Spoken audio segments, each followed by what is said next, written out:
Hey folks, Kilt-Man here. Kilt-Man at your services. How are you all? Hope you're all doing very, very well.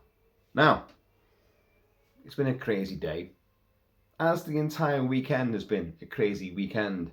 And this video has now been delayed by not just this weekend and football matches, but a week's worth of distractions has waylaid this video. But here we go now.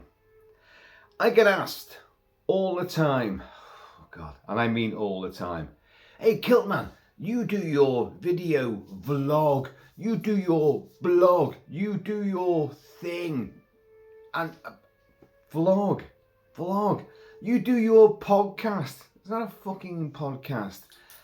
It shows you what people think, you know, when I go to Boozer. You do your thing. You talk about horror movies all the time. Well, Kilty, what are your favourite horror movies? And you go, oh Christ, here we go again.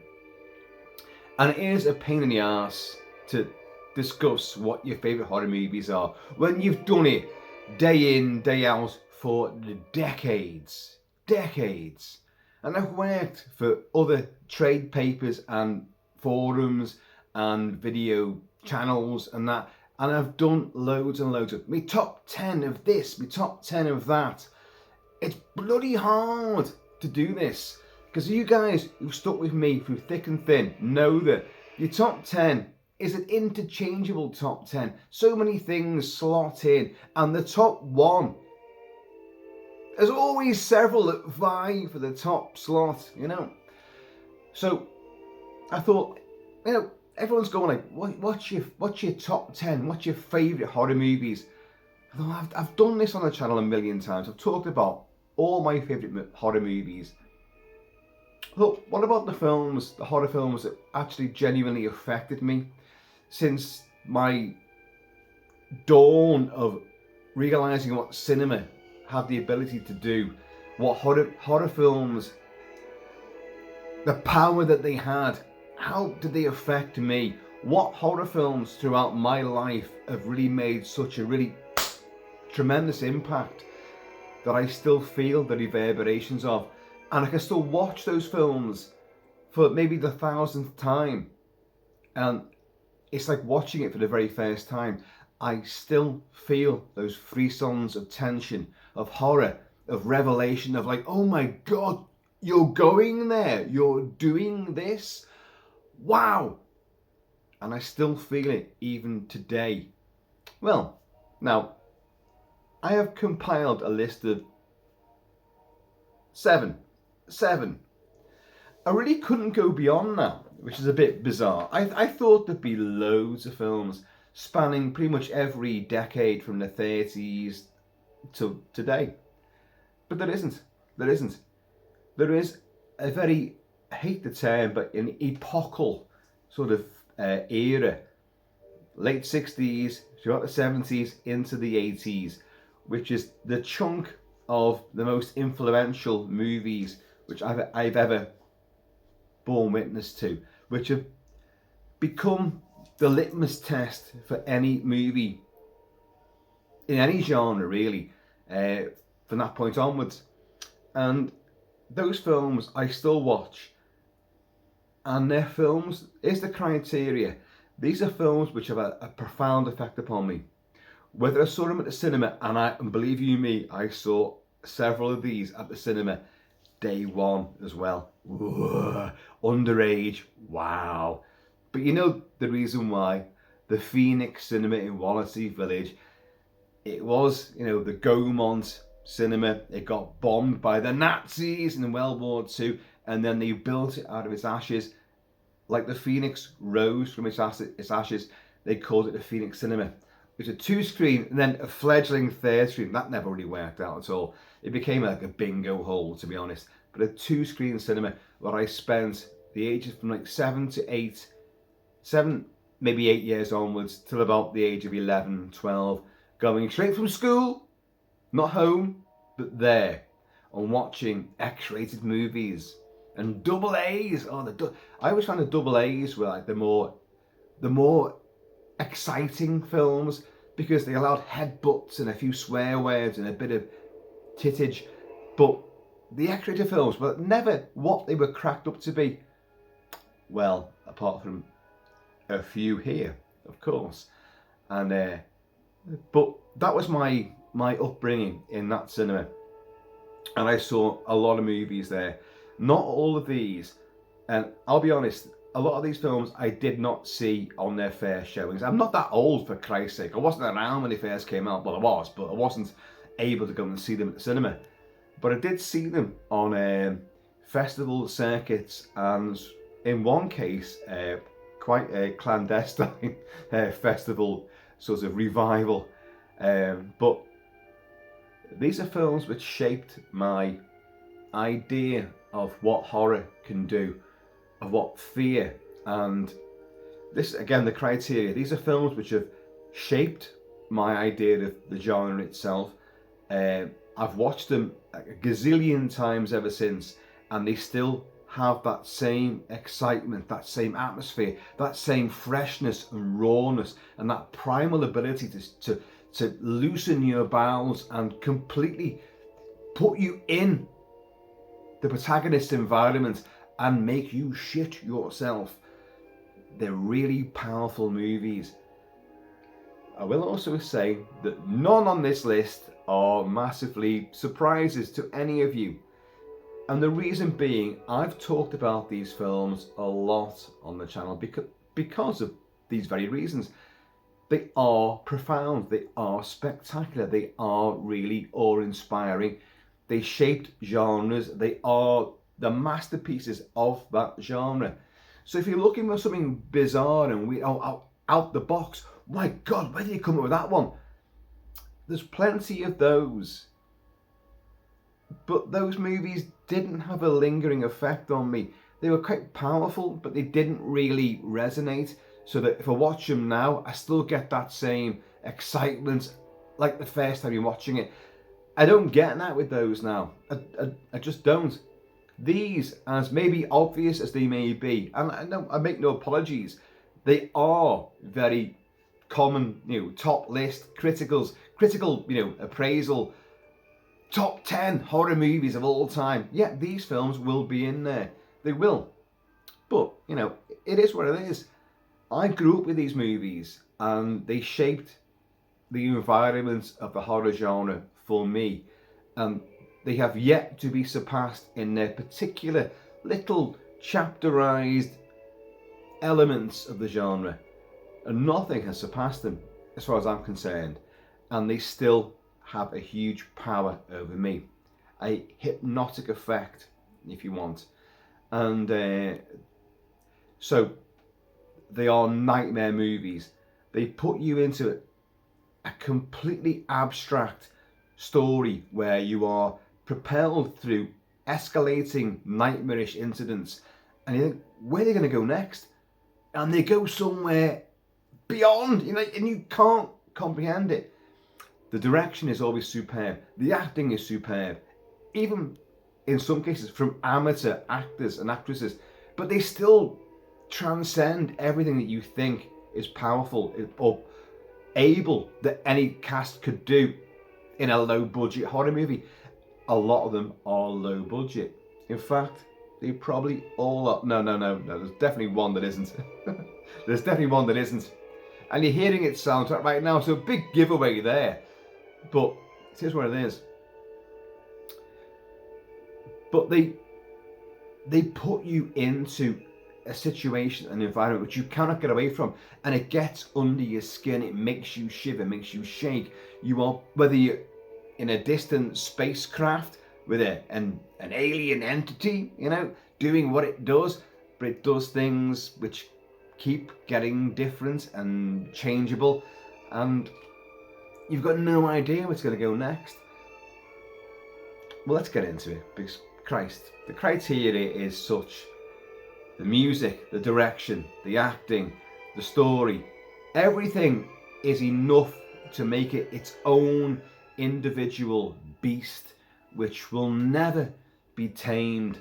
And these movies still stand the test of time for me. But having said that, franchises, remakes, reboots, endless fucking revisitations. They've all spawned it. And I make no apologies, folks, for the fact that I've got no whiskey. But don't worry. Been a Liverpool game on. I've been out. I've been drinking. I'm now drinking coffee. It's coffee, look at that. Nice and thick. Oh, looks like hot chocolate, doesn't it? It's Italian. I don't know. I don't give a fuck, but it tastes nice. So right, now I've put them in some kind of order. I have the 7, lucky 7. So we'll go down, we'll count down from 7 to numero uno. A lot of these could be interchangeable, but the top 2, there's no question. There's zero question about it. They are number 1, number 2. Not meaning a piss and a shit, but they are the top 2 for me. Right, number 7 is Night of the Living Dead. 1968, directed by George A. Romero. I have just covered it very recently in depth on the channel. Here's the film which changed the face of, well, zombie movies. It made zombies, the undead, the living dead, into flesh-eating cannibal ghouls. And it made the point that your neighbour, your best friend, anyone could become one of these and put the bite on you. It's black and white, stark photography. It's wonderfully realistic acting by a bunch of unknowns. It's unflinching attention to gory detail. It's horrific daytime initial attack in the cemetery by just someone random attacking your protagonist, and then the helpful leather escape to the farmhouse, meeting other people, and then being besieged by zombies. Never once referenced to in this first movie as zombies. Of course, we know that Dawn of the Dead and Day of the Dead and Land of the Dead, Diary, Survival of the Dead, and soon to be, hopefully, Twilight of the Dead. And the whole zombie spawning made clear they're zombies. They eat flesh. In Return of the Living Dead, they eat brains specifically. But Night of the Living Dead was such a powerhouse of a movie. Its black and white photography made it seem dated, and yet its sort of newsreel broadcast, horrific documentarian style made it in your face, vivid and raw, and like, my God, is this happening? I didn't see it on its initial release, obviously I did not, but I did see it on revivals at a young age, and it blew me away. It's stark, I keep using the word stark, but that's the whole point of it. It's vividly, visually stark. Its black and white imagery is really in your face and vivid, visceral. Every character in it, you got the people down in the basement, Harry and his family, and the young couple. They come up and they're stark. They're like, you know, it's safer down in the basement. But no, Ben, Dwayne Jones, you know, no, it's safer up top here. And the conflict between the humans, the living humans, is really apparent and obvious, and the lines of division are drawn. The ghouls outside are nasty as hell, but we've got a conflict right inside here. And that thing, to me as a kid, when I first saw it, it blew me away because, you know, oh, you got the monsters outside, but they look like just anybody, but they're kind of like moving like really weird, and that was scary in itself. But you had this, oh, shouldn't all these people get together? These are the adults. You meant to look after the adults. Should look after us, you know, and be great. And but no, they're not. They fight amongst themselves and they fuck up repeatedly. And there is a child in there, and the child kills its own mother with a trowel. A trowel. There's one here. I have one at the ready. Believe it or not, and it's gore drenched. Look at that. And she stabs her mother. And it's horrible. It's genuinely horrific. And then she chows down on her dad as well. Her dad's been gut shot. She chews his arm off. And oh my God, the tagline about America devouring itself, which was used for Night of the Living Dead, but it became a huge thing for the second movie, Dawn of the Dead, which I grew up with Dawn of the Dead. Dawn of the Dead is the one that, oh my God, that was... But Dawn of the Dead is a different kettle of fish. It's a comic book, sort of very cartoonish sort of movie. There's slapstick and splatstick going on. You're not afraid of the undead at all. I'm not in that movie. I'm not. You're afraid of, again, human beings break in, the bikers, and everything goes to rat shit because they can't get along. But the undead are only threatening when there's an overwhelming number of them. You can outrun them and beat them up, take the piss. You can put custard pies in the face in Dawn of the Dead. You can do that. In Night of the Living Dead, you can't, because they've got no idea what's happening. Who are these people? Who are they? The broadcasts on TV and radio, these unknown assassins and assailants, they look like they're in a trance, but they look like you and me. They're just people. And then you work out they're dead. They're all messed up. The dead are rising from their grave, the recently dead, and attacking the living and devouring the flesh. America is devouring itself. Summer of Love had gone to seed. It was rancid. Vietnam was all over the news, race riots, everything was there. Now, to a kid watching that movie, none of that meant anything to me. None of it. All I saw was they're just normal people who are attacking other people, and they're putting the bite. They want to eat them. And like, your brain just, what? Why? And then it escalates. You know, they're barricading the farmhouse, but they're going to get in at some point. And you've got the posse outside who could come to the rescue. In every film you'd seen before this movie, the good guys come to the rescue. And in this movie, they don't. Everyone dies. And the one surviving guy, Dwayne Jones, gets shot between the eyes because they assume he's a zombie and they shoot him. So the hero who you've backed and loved throughout the entire movie gets shot by the other good guys in mistaken identity, and then gets, you know, the meat hooks go into him and they put him on the bonfire and burn his body next to all the other zombies and the undead. Well, and then there was no happy conclusion. Suddenly the world was not the same. Movies were not the same. It opened the gates to nihilism of the 70s, where the heroes were anti-heroes, they were on drugs, or they would kill bad guys and then face criminal proceedings themselves. Or the hero would not win at the end of it. And that was the 70s. But Night of the Living Dead brought that in. And that nihilism is something which stays with me. And I watch Night of the Living Dead now, and I'm 55 now. I reviewed it just recently, of course, but I watched the movie a lot, and it never loses that aspect of abject defeat, and it's over. You're watching civilization and society just completely devolve, regress, and be devoured by itself, by its own id monster comes up, and we are going to be the seeds of our own destruction. And as a kid, I kind of got that to a degree, that, wow, our own people, our own neighbours are turning against us. What the hell? I didn't think about, communism and all that, like Reds under the bed, which the people put that on Night of the Living Dead. That's not part of it. Romero was never interested, and that's the political side of it. It was just a nightmare, escapist, drive-in movie for him. Pure exploitation. And but look what it caused. And look at its long-lasting effect. That, to me, is a nightmare movie.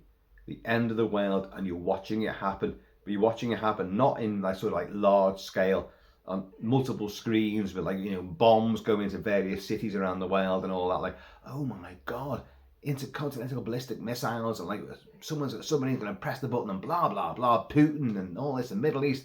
No, it was people literally living across the road from you, next door to you, suddenly attacking you. Nightmare, folks. Pure fucking nightmare. So, that's number 7. Let's come down a bit. And of course, they're written down in the wrong damn order. Oh yeah, number 6 is this. It is Alien from 1979, directed by Ridley Scott.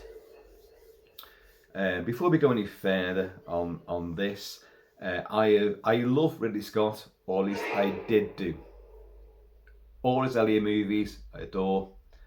Some of my favourite movies happen to be directed by him. But in the last 10 years, he's made nothing but, as far as I'm concerned, utter shite. And that is Gladiator 2. Oh, look at that. Tattooed with SPQR. Senatum Populus Romanum, the Senate People of Rome. I got that tattooed after Gladiator. I have costumes and props and swords and whatever from that movie. Love that movie. Didn't need a sequel. But he happened to do one, didn't he? And what a pile of shit it is as well. Even a terrible, wretchedly generic score. And but he won't stop there. I'm going to do Gladiator 3 as well. Fuck off, Ridley. Fuck off. Get in your box, close the lid, and just stop breathing. Or stop making movies, whichever comes first. Please, please. But back in the day, 1979, he made an intergalactic, cosmic horror movie, the like of which we had seen before. Planet of the Vampires, Mario Bava. It, The Terror from Beyond Space from the 50s, which Alien from Dan O'Bannon, Ronald Schuster, they wrote it, is definitely, it owes a lot to those movies. Also Dark Star, John Carpenter's Dark Star, in many ways as well, which of course Dan O'Bannon co-wrote and starred in with for John Carpenter. But Alien is a spectacular movie. It's the movie. Now I saw this at a very tender age when it first came out. Again, the Phoenix Cinema, where I was allowed to just do whatever I wanted, free of charge, and I ate there as well. I had hot dogs and all sorts and popcorn, free of charge, because I knew the people that own that cinema. I was in school with their daughter, but my Bezzy mate's mum worked in the cashiers, and she was the cashier and also the Kiora girl that came around during the intermission. The intermission, remember those? In the UK, you know all about those. Elsewhere in the world, they're like, what? Intermission? Yeah, they stopped even a 90-minute movie halfway through. Curtains went across, intermission, and the Kiora girl came down selling drinks and hot dogs and stuff like. It was great. That was the good old days. And I saw Alien. Wow, excuse me. Wow, I've been drinking. So if I've been drinking all afternoon, I start coughing, my throat goes dead dry, and I'm drinking coffee now. That's not going to help, is it? I need more alcohol, obviously. So, Alien puts you in an isolated, completely claustrophobic environment with a bunch of people that don't get along. And so already you're kind of on edge. And then you get the stress call and you land on this planet which, to this day, even watching it now, how many movies have we gone to alien planets for now? Avatar makes it all completely three-dimensional and, bioluminescent and beautiful. And you had other horrific planets to go to. Ridley Scott, again with The Martian, makes Mars a supposedly very realistic environment. But Alien is the one which they land there on Acheron, LV426, as we now know it. But that planet, that planetoid, deep cold, well within the line. They land there, this primordial planet with sort of steam and gas coming out of these orifices on the planet, and they're in their samurai suits. I was perhaps more terrified as a kid watching them traverse this landscape, and then they see the derelict, that ship perched in the mist, and there's other sort of very opaque light from another planet with rings around it. It's horrifically scary right from the word go. You don't like anyone, but you don't want to see anyone get hurt. You've got no real affection for anyone. So, it's like, oh my God, anything could happen here. And anything does. Your actual hero, Kane, John Hurt, ooh,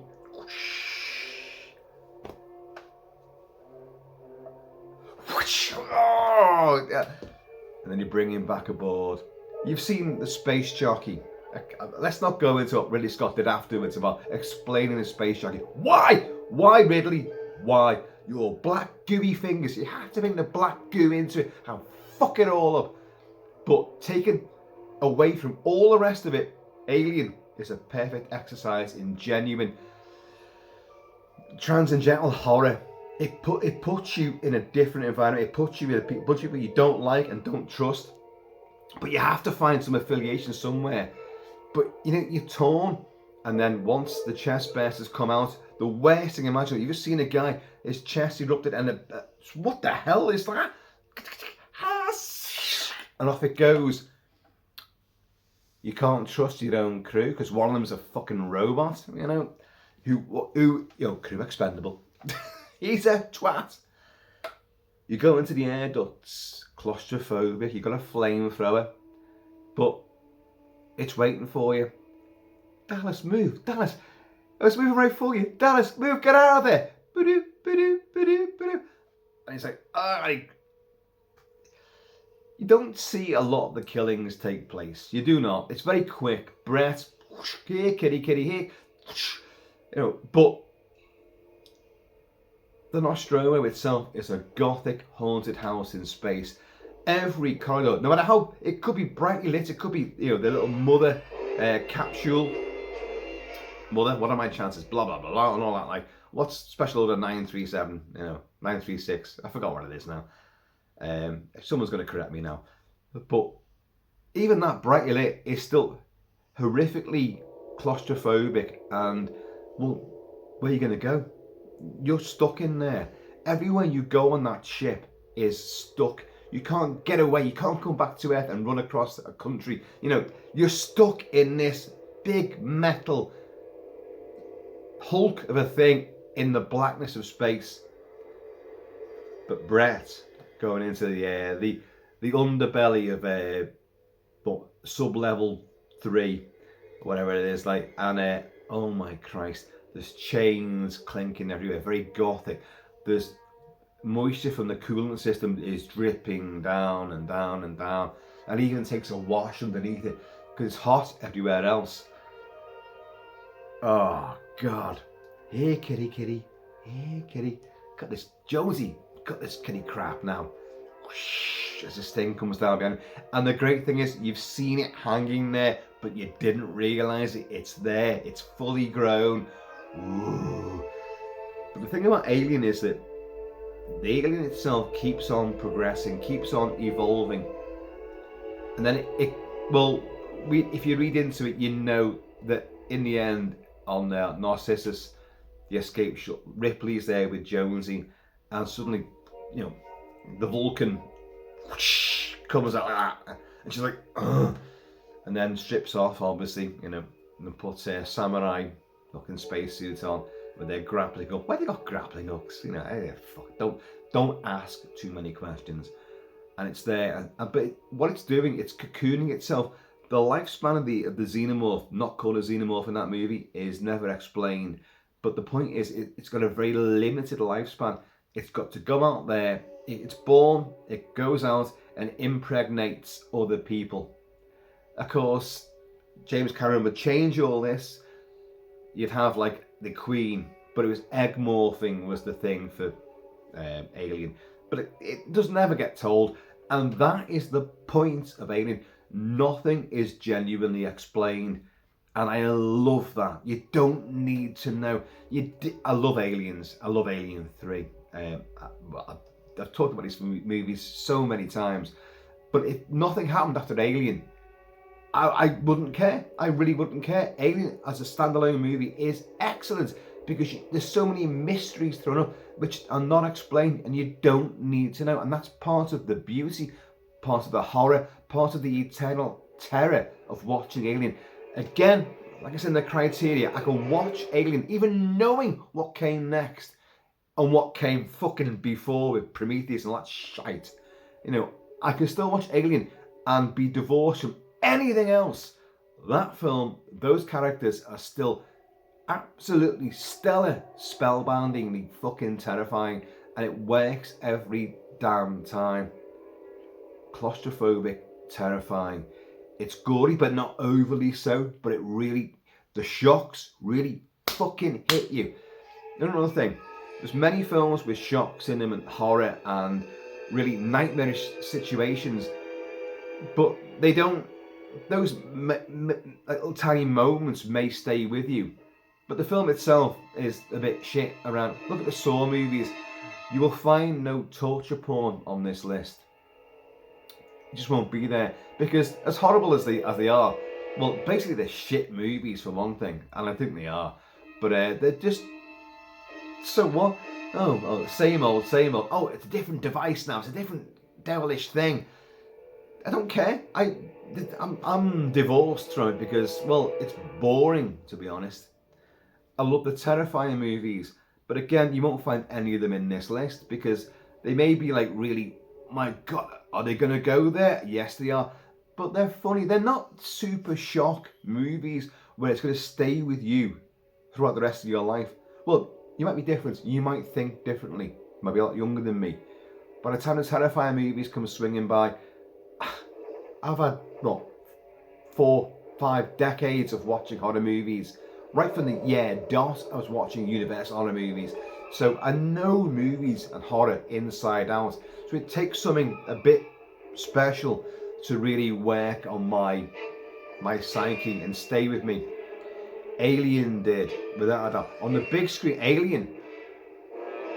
Jesus, back then, that gorgeous, massively widescreen, and the space jockey, that planet, the planetoid. Even looking at it now, and you see, oh God, they did so much with so little, but it still seems so effective. That's still one of the best evocations of an alien planet I've ever seen, and massively inhospitable. And I don't want to be there. I really don't want to be walking around that. And then you go into the big vaginal hole, which some of us, would love to do, but of the derelict. But it's not as pleasurable as you might think. And everything is dripping, everything's moist. I'm not painting this really well, am I? Everything's organic, H.R. Geiger stuff, but it's horrific. It's enticing, but you don't, as a young age, you don't know why. You watch it now, you know exactly what he's doing there. It's very sexual, but it's also, it's primal, and you will be drawn into it. But it's also truly, genuinely horrific at the same time. And the xenomorph, what is it from 1 minute to the next? It's a fucking egg, it's a face hugger, then it's a chest burster, then it's a fucking full grown thing, then it's cocooning itself, and then what's going to be next? What do you know? Dark side. You don't know what's going to be next. And that's the beauty of Alien. It just keeps on bringing new surprises, new shocks, new revelations, and it's genuinely, genuinely unsettling. And of course, as I say, music. Night of the Living Dead had library tracks, but they were all brilliant. George Romero's speciality. Alien, Jerry Goldsmith, who's really, really firing on every cylinder, and he's just going for broke with all sorts of bizarre acoustics and percussion and weird bellicose noises. You're hearing it all. I've discussed the soundtrack to it many times before. I've played it for you many times, but it's outstanding.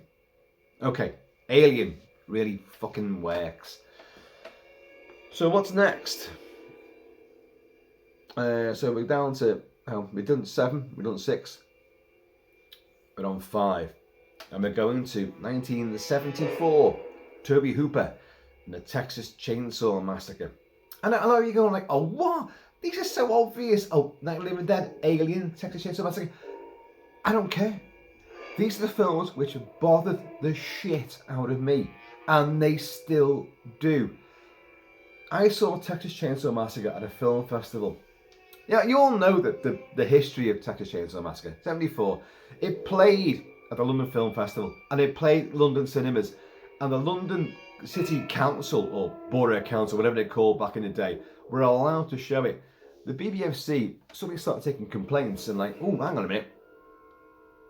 This is a problematic movie. It's a sexual element. There's torture and there's it's a pervading sense of doom and tragedy and pure violence and psychosis. We can't allow this. No, it won't be shown anywhere else.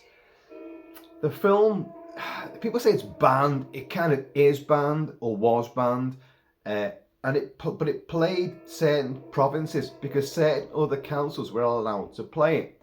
And then it got removed in 1975, the year after it came out, and it was like slapped under like, it's banned, you can't show this. Well, I can tell you for a fact it was shown in the early 80s. I saw it in Manchester at a film festival. I also saw it in school at film club because it came out on bloody home video, did it not? And I had the original video as well, the Betamax video of it, and but it was shown. I saw it many times and I loved it. And the thing about, because it's uncut now and it's acknowledged as a massive classic, it's in the American National Museum of fucking Art and Movie, heritage, and it's raw. People go, oh, the acting is diabolical. The acting is not diabolical at all. It's very realistic. Jesus, Marilyn Burns is outstanding. What's his face is Kirk. Oh, Kirk goes into the house. Oh, Jesus. And again, the house, the sound design of all the flashbulb photography, the hissing and whining of chickens and weird beasts and the strange noise effects and all that. Like, there's no musical score, it's just sound design, but it's designed to unsettle you, and it fucking does. It's all feathers everywhere, there's birds, there's big birds, chickens in little tiny cramped bird cages, and there's all shit everywhere. And of course, Kirk will stumble and meet Leatherface. One of the greatest shocks just ever. I'm like, what the hell is that? And he looks up and the big lump hammer comes down, boom, and he goes over, boom, and it does the fucking jittery fish, and then his body gets dragged in and that steel shutter goes back, and you're like, what have I just seen? What? I don't get it. And the girl, a great camera shot. She's on the little swing bench outside, and that camera shot, which goes and in her little denim hot pants, looks amazing. And the camera goes underneath the bench and follows her with that big Texan sky above her, and she goes into that house of death. Oh God! And of course, then she gets put on the meat hook, and like, again, it's a film of really minimal gore. It doesn't need it. The gore. Would the gore ruin it? The gore came into all the sequels and the prequels and the remakes and the remake prequels and the sidequels and all that shit. The gore came in to, sometimes great effect, sometimes massively just who gives a shit effect. But the first movie, the violence is raw, visceral, nasty. You feel it. You feel her getting put on that meat hook and then seeing Kirk get chainsawed up for the cannibal clan, Leatherface and co. Oh my God, Gunnar Hansen and Leatherface, a towering hulk. And what frightened me was the fact that I've got the scores to all these movies, or the soundtracks to these movies, all of them, but I can't play them again because we still have not got it rectified. The playlist, we've got all the things on, the defunct PC, we still, and again, another week's gone by and we haven't got it sorted. There's true horror for you, because I want to play these fucking music for these things. But, where was I going with that? I've forgotten now. But, you don't see any gore in the movie, really. The only bit of chainsaw gore is when Leatherface himself falls over. He gets a big fucking a big wrench from the truck driver, lashes it in his face. He goes, boom, and falls down, and a chainsaw goes in his own leg, and he goes, oh, and it squeezes the wound, and a bit of blood goes, and that's it. But you've got Marilyn Burns, one of the greatest scream queens ever. She, after Franklin gets chainsawed to bits in his wheelchair, she will be pursued through the woods and captured, and then she'll wake up at the world's worst dinner party. Oh God, head cheese and all that. Like, now I said before, I don't like torture. I don't think torture porn's an effective tool in horror movies, and yet it is in this. It really genuinely works because it's just a part of the movie, although a big centerpiece part of it. They will torture her, they will ridicule her, but they're doing it. You get the family dynamic. I know it's going to go before. After Leatherface has committed a couple of murders, he goes in the front room and you see that leather face he's wearing, and he's like, his tongue comes out, but he's like, because he knows he's done wrong. Oh shit, I didn't want to do this, but they're there. I'm like, I've got to kill them. They've seen too much. I've got to kill them, and I can't help myself. I'm like, oh, I'm going to face the fucking wrath. And he does, of course. He gets his ass kicked a few times. Your brother broke the door. You've got comedy in the movie as well, but that does not dilute the sheer horror of that situation and a family like that being in your neighborhood. It could be in Texas. Kind of common, I suppose. But the horror of Texas Chainsaw Massacre is still really, really in your face, and it sticks with you. She wakes up there, and then Grandpa comes down, and they're trying to make him hit her. They've got the big steel, basin. What do you call it? Pan, bucket. That's what I'm looking for the blood. And he's hitting her on the head. I'm like, oh God. She plunges through a window twice in that movie. And like the last time, and she's like, oh, that is one of her escape at the end is the thing that terrifies you most, because her face, all blood down it, and she's like, she can't believe she's got out. But they're going to come after her, and they do. And of course, you've got the hitchhiker, and he's slicing her with a straight razor and laughing, and then he gets hit by the truck, boom, and his body, and it gets run over. Brilliant. But that's broad daylight. You've gone through a nightmare scenario, an entirely nightmare scenario, and you've still got this finale where you're like, where does it go? Where's it go? It's the sun. The sun's there, and you got the big black buyer. Black guy has come there as well, and he's saved her, and that goes nowhere. And then she gets in the back of a flatbed truck, and you've got Leatherface doing his chainsaw twirl.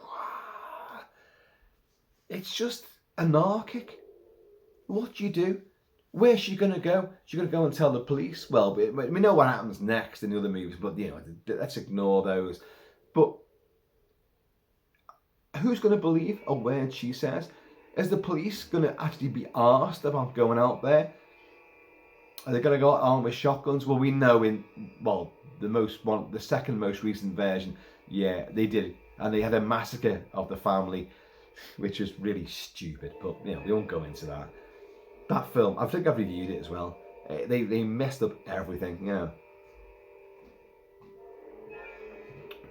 But Texas Chainsaw is the worst situation you want to find yourself in, and Tobe Hooper and co really bring it to the fore. It's really in your face. It puts you there. It's so brilliantly filmed. That sound design and the performances. They're all laughing, all the more that she gets terrified. They're laughing and they're getting into it, and it's just, oh God, you want to kill them so much. But you also like them, and there's the clever thing. You actually they're charismatic, as nasty as they are. This is the thing about horror movies, where your bad guy, your antagonist, is actually genuinely interesting, possibly more so than your protagonists, and you get that in so many movies like Norman Bates, obviously, and Hannibal Lecter. Michael Myers, and Michael Myers has got no personality whatsoever. But, sorry mate. Coochie. But that's how it works though. And in Texas Chainsaw, it's not, people come to it these days and they go, oh, that's tame, that's shit, that. For me, I could put that on right now and I will be transported back to when I first saw it. And wow, it still shocks me, frightens me, exhilarates me. When she gets out and her face, you're like, yes, but that's still the most terrifying moment because they're coming after her. Oh God, run, you've got to get out. Oh, you know what I mean? It's just, this is why these films are so incredibly powerful and resonant even to this day. So, what's next? We've done Night, we've done Alien, we've done, they're all written in the wrong order, I can't believe this. Alien. So, and we've done Texas Chainsaw Massacre. So we're going to be on to number 4. Okay. Oh, I still can't play the music because I've not got it on disc. Damn it. 'Tis The Evil Dead, Sam Raimi, 1981. A film that took several years to make and is very amateur, very ramshackle. Cabin in the Woods, Necronomicon, H.P. Lovecraft, and gore galore. And yet, it has some of the most profound jump scares that I've ever experienced, which I love. I love jump scares. Jump scares do not a great horror movie make, because any horror movie, you can name at least a dozen for every great horror movie with jump scares in it. There's 100 more with jump scares aplenty, which is shit.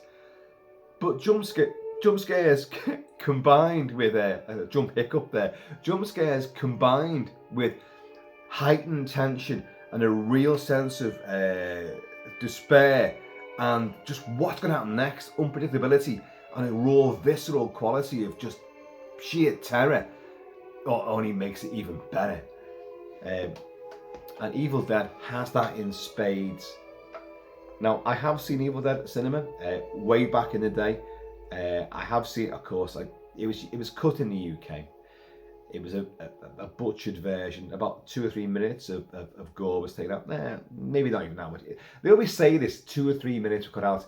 In actuality, it was probably about 30, 40 seconds, but they were really, really crucial seconds of gore. I've discussed this many times before. Now, I love Evil Dead 2, which is partial remake, but it's also a horror comedy. And The Evil Dead, has moments of complete goofiness. Bruce Campbell keeps landing underneath shelves and, whatever, which could be easily just one hand, right? I'm up, I can fight. But he's like, oh, he's underneath him for ages. There's tons of goofy elements to it, but the gore is unrelenting. And that is not the point. What got me about that? The shocks were unstoppable. Where's it going to go next? There's something in the woods. People are getting possessed, and they're really horrible once they're possessed. I'm your sister Cheryl. Oh Christ, she fucking unnerved the hell out of me in the trapdoor, giving it loads. My God, just stuff happening all the time, and it won't let us leave. It won't let us leave. The car won't start. I know it won't start. And the bridge is all snarled up like that. And then you got Sam Raimi's dizzying camera work. Wow, running through the trees as the demon in the woods.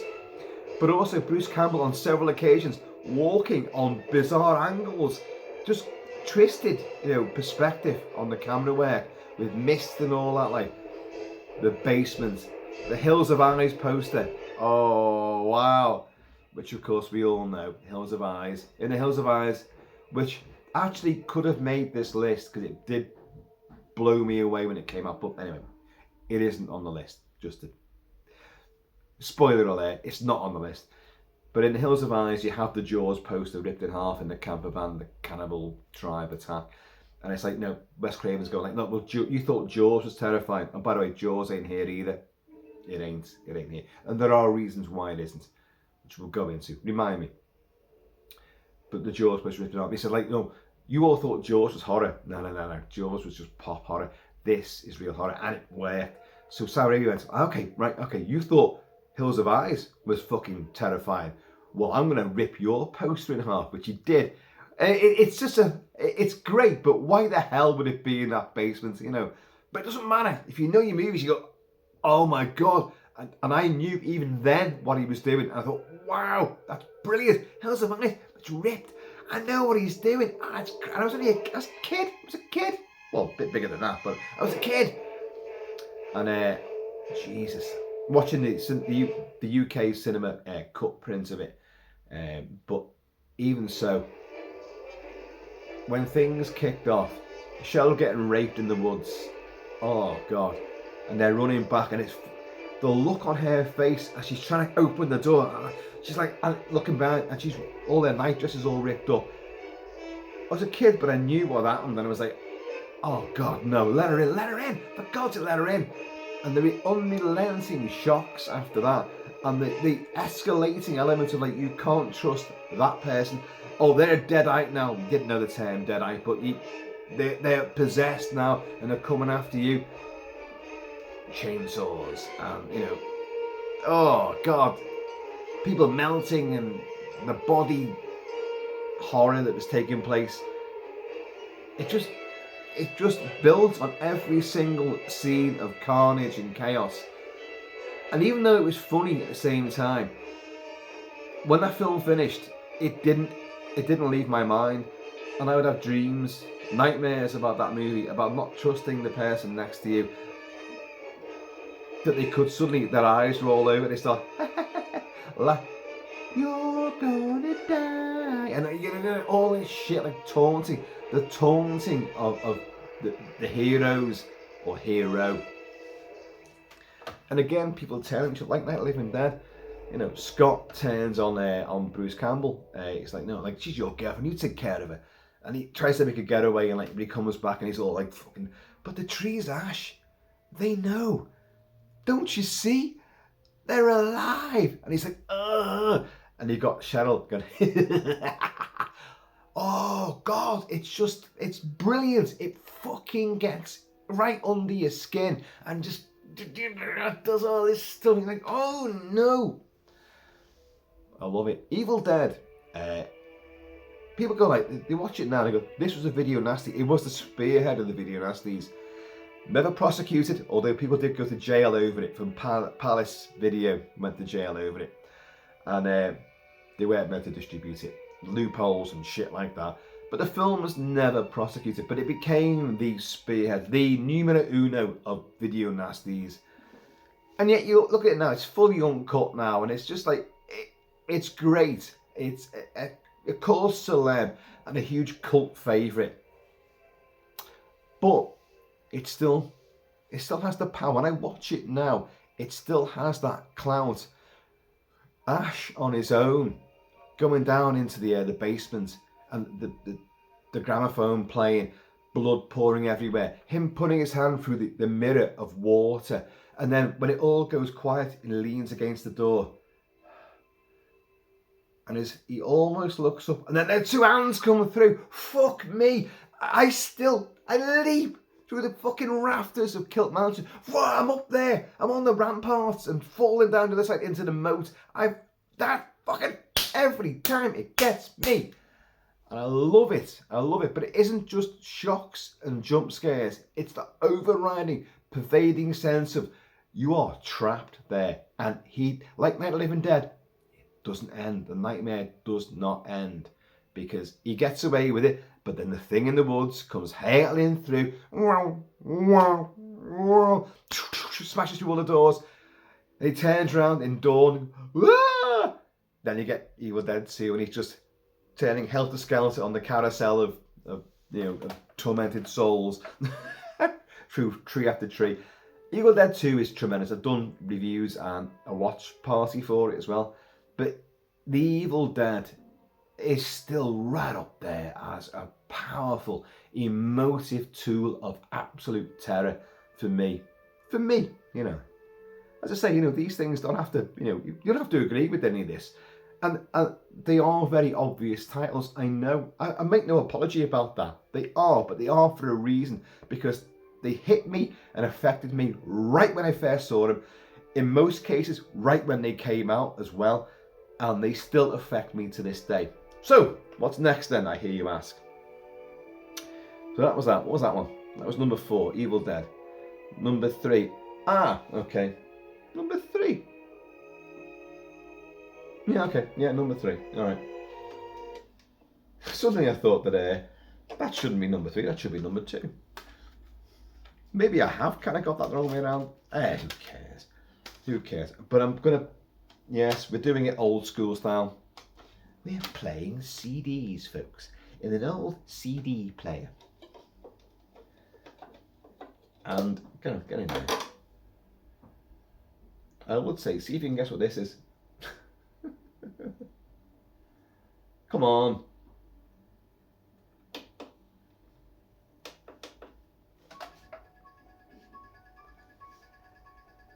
And now the more I think about it, I think this shouldn't have been number 3. This should have been number 2. So I think there's a slight mistake on this one. But hey ho, it is what it is. Numero uno, there's no question about it. But Halloween, 1978, John Carpenter. You may have noticed, Night of the Living Dead was the first major feature for George A. Romero. Texas Chainsaw Massacre was the first major feature for Tobe Hooper. Alien wasn't the first major feature for Ridley Scott, but it went far off, let's be honest. Evil Dead was the first feature for Sam Raimi and co. Alien was what, the third, fourth?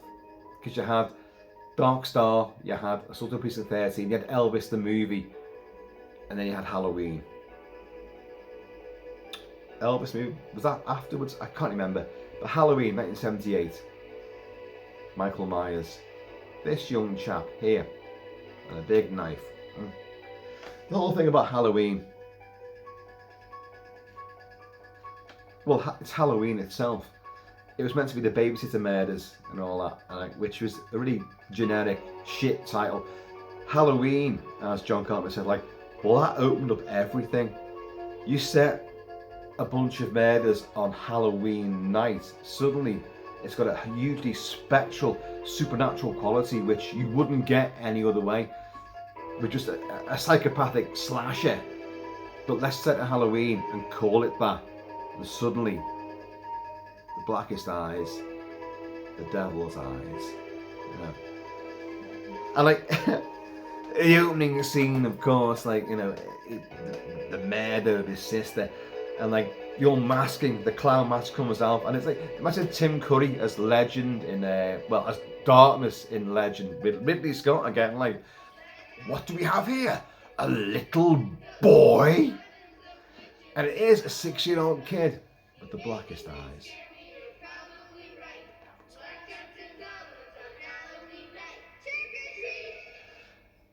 And the unstoppable nature of Michael Myers.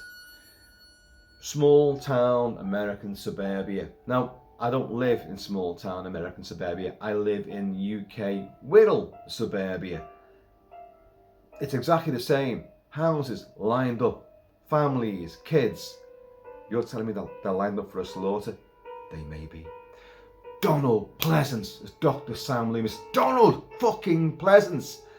Absolutely magnificent. So many roles that he's been awesome in. In fact, every fucking thing he's ever played has been awesome.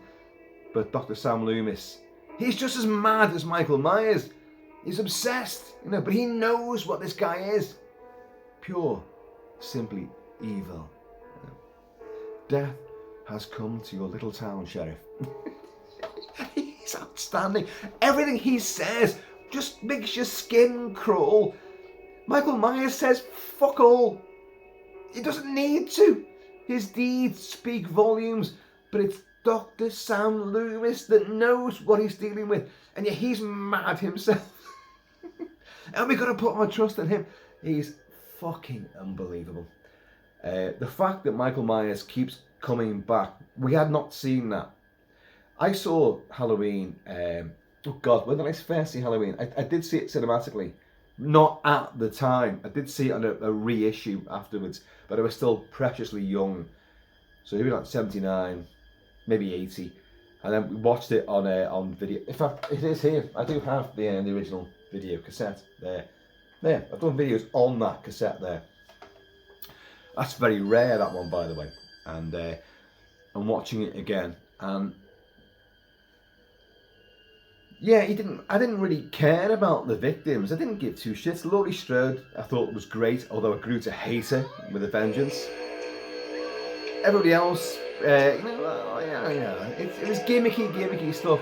But Michael Myers, Dean Cundy's camera work, John Carpenter's direction, the fact that he would be in the shadows and just loom out the shadows, loomis out the shadows, he was always there. And he couldn't kill the fucker. He couldn't kill him. And what, needle in the neck, fucking stabbed in the gut, fucking all sorts. And he just sits up behind you and look at you. And then as you got up, he'd rise up behind you and walk towards you. And you're like, no, he's there. Look behind you.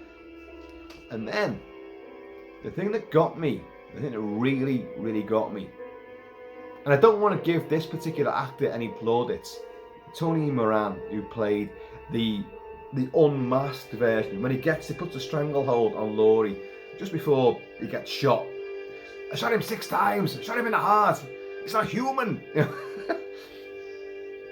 His mask comes off and you see Tony Moran, and everyone goes, he's ugly. No, he's not. He's not. The way they shoot it, his eyes look very sort of almost metallic, glassy. Weird. I'm going to pause that there because this sequence as well is nightmarish. And you see his eyes, they glint, and he just, he's been stabbed in one eye already at that stage. So he's kind of like, and he puts the stranglehold and then gets shot, but he puts the mask back on. But you see him unmasked, it's Tony Moran, who's a fucking twat. He's been a nightmare. Trying to make out he did far more in the movie than he actually genuinely did for like all of the 0.3 second he's actually on film, and really giving it loads. And he's a twat to people wanting sign-ins. He's an absolute swine. I've heard from numerous people, so that's not me being derogatory. I've heard it from people in the know. But that moment, to give him his moments in glory, is because he's just a normal guy. He's just a normal fella. And what Loomis has been telling you and what you've seen is that this is a monstrously inhuman, supernatural ghoul. And you're like, oh my God, but then you see it, it's just, for me, that's like, oh shit, that's a normal guy. But he is still supernatural. He's still ghastly, ghoulish, and he can't die. It's brilliant. It's sheer brilliance. And of course, the music. John Carpenter's music is outstanding. The 4/5 rhythm and the whole sort of jazz beat bongo style that he used, but that piano and synthesizer for the first movie is pure synthesizer for Halloween 2, but which I love, by the way. I massively love Halloween 2, you know that. But Halloween is by far the best film. Nick Castle's encapsulation of Michael Myers, The Shape, is outstanding. But again, he doesn't move with any sort of deliberate monstery sort of gait like Dick Warlock did in Halloween 2, which I actually prefer. Dick Warlock, the way he moves and the way the mask looks on him. Again, I'm not going to rake over all it. I've discussed it with the masks and the movies innumerable times. Just go back and check. But I love Halloween 2. Love it to bits. But Halloween is still the one which is genuinely terrifying. Although I will say this, in Halloween 2, when Michael Myers comes crashing through that hospital doorway, oh my God, that was one of those, and I saw that in the cinema, that was one of those moments where you went, oh, Jesus, he just walks through, and then he kind of does like that, and then he does all that jittery thing, He's got the scalpel in his hand, it just falls down. You know, but he's not breathing. Yeah, no, he is. Look at him, he's breathing. State Trooper gets his throat slit, and Michael Myers just stands up, doom, doom, doom, doom, which of course is a remodified version of the theme from this movie. And now I've paused the music there because on this particular CD there is dialogue on it. Thord A. Thaxton. Actually, I don't mind the dialogue on this. There's been a massive debate recently on several music forums, music soundtrack forums, about should dialogue be in there. Well, if dialogue can be tracked out, then there's no issue, is there? You can play the music however you want it. Just don't have the music playing. Sorry, don't have the dialogue playing. But I do like the dialogue in this version, because that scene when Donald Pleasance and the nurse Marion Chambers drive up, since when they let them roam around at night, it's a fucking pissing down storm. This sequence is truly electrifying, as so many scenes in Halloween are. This scene really fucked me up, and you just see them and like they're wandering around, and it looks like you see them in the rain and the headlights, and they're clothed in like white gowns, and it looks like Night of the Living Dead. It harks back to the ghouls just shambling across the landscape, the farm, meadows. It looks like that, and Carpenter's done that deliberately, I'm sure.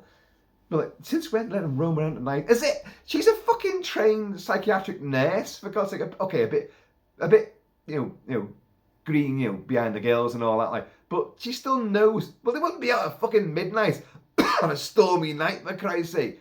But it's like, drive to the main gates, do it now, But listen to this. This alone is terrifying. Here's the rain.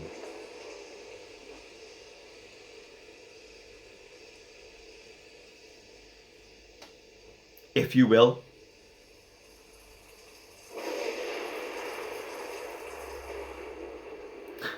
Get talking, will you, Donald?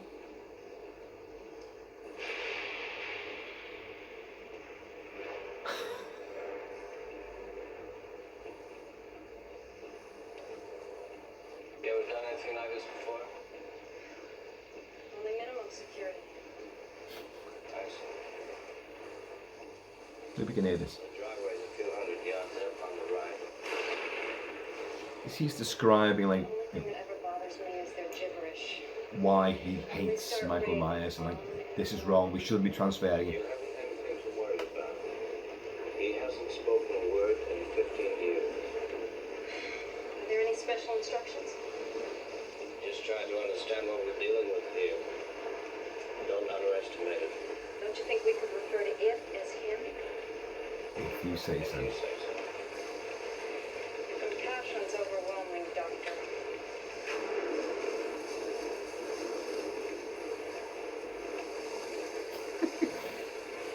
What do I give him when we take him in front of the judge? Thorazine. Thorazine. Barely be able to sit up. That's the idea. That's it. Donald Pleasance is so magnificent. It's his defining role. I don't think he'd agree with that, but You're serious about it, aren't you? Yeah. You mean you actually never want him to get out? Never. never. Never. Then why are we taking him up to Hardin County if you just... Because that is the law. Here we are. The music starts. And you see them all. Since when did they let them wander around? Up to the main gate. Shouldn't we... Come on, move. Gotta move.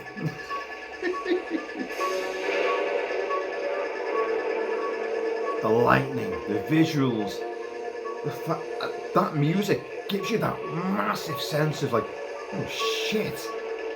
Shouldn't You we know, go on to the all hospital? bets are off. What do we do now? As he, in the rear headlights, he climbs up like a spider. And his hand comes down. If you look closer, you can see that he has, when he breaks the window, the side window, he has got a metal, you know.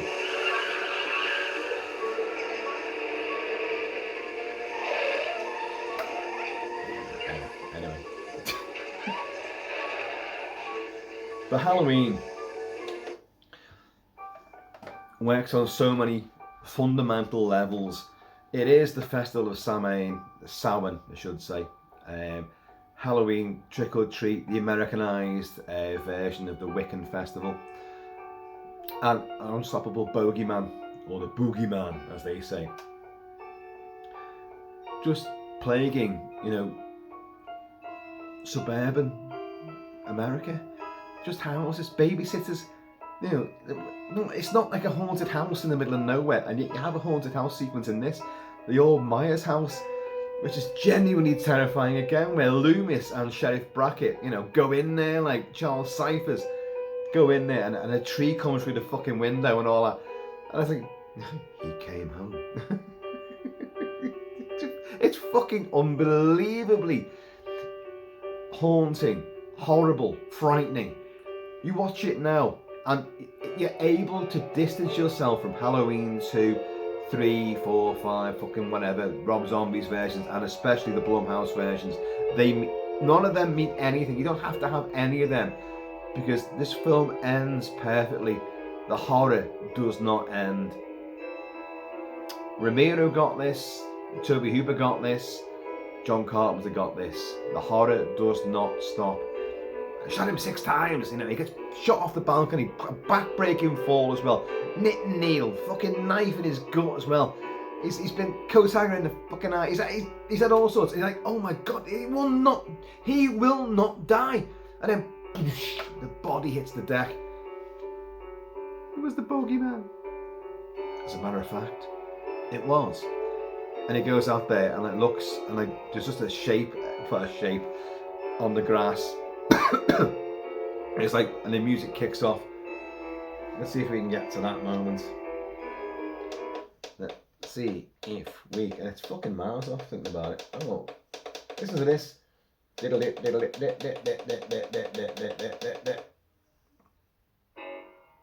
we'll do that as well.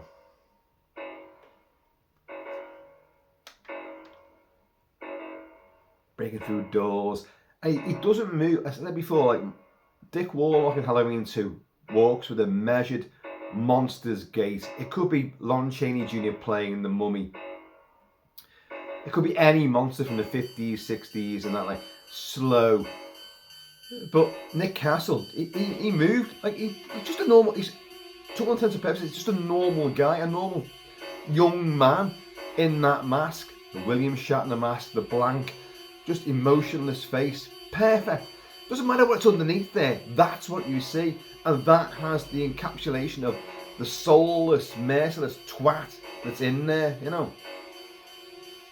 But the way he walks and he smashes through the door, he doesn't run, but he walks quite quickly. He's not like fucking, see him coming down the stairs after Laurie, he's like, he's not just going. It's like Dick Warlock in Halloween 2 was listening to this music, which he wasn't, of course, but it's like he was working towards doom, doom, doom, doom. That's his feet, you know. But Nick Castle was moving beyond that, and again, that kind of grounded him. It's like, oh, that's just a real living thing behind that mask. But look what he's doing, and he won't die.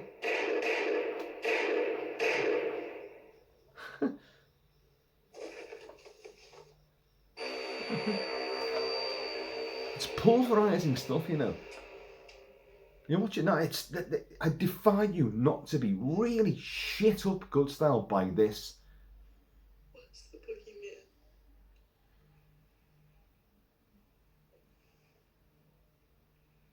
As a matter of fact, it was.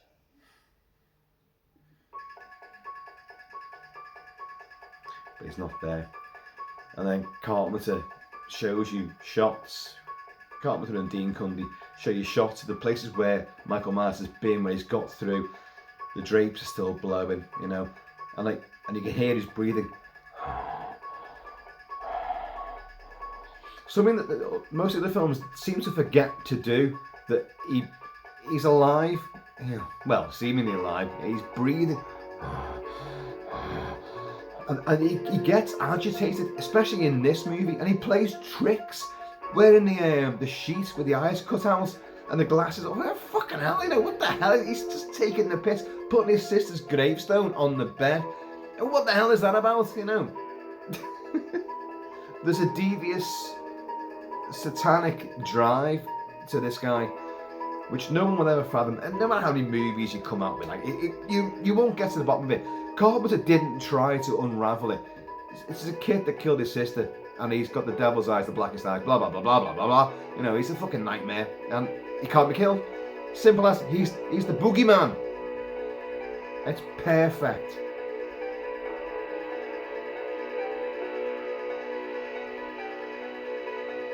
And it builds. Listen.